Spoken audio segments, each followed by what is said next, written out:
ഇന്നത്തെ തലമുറയിലുള്ള അധികവും ഇപ്പം ചെറിയ ഇപ്പോൾ +2 കഴിയുമ്പോൾ തന്നെ അല്ലെങ്കിൽ അതിലും യങ്ങർ ഏജിൽ തന്നെ ഈ ഡ്രഗ്സൊക്കെ സ്കൂളുകളിലേക്ക് എത്തുന്നുണ്ട്.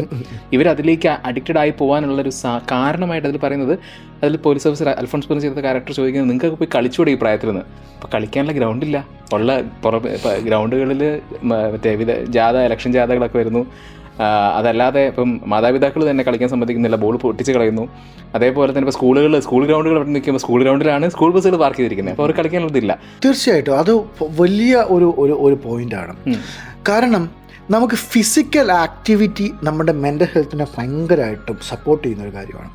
അപ്പോൾ അതിനകത്തൊരു സീനുണ്ട്, ബോൾ പൊട്ടിച്ച് കളയുന്ന ഒരു സീനുണ്ട്. അതുപോലെ തന്നെ ബിബി പറഞ്ഞതുപോലെ തന്നെ ആ ബസ്സുകൾ ഗ്രൗണ്ടിൽ പാർക്ക് ചെയ്തിരിക്കുന്നത്. അപ്പോൾ പിള്ളേർ കളിക്കാനുള്ള സ്പേസ് ഇല്ല.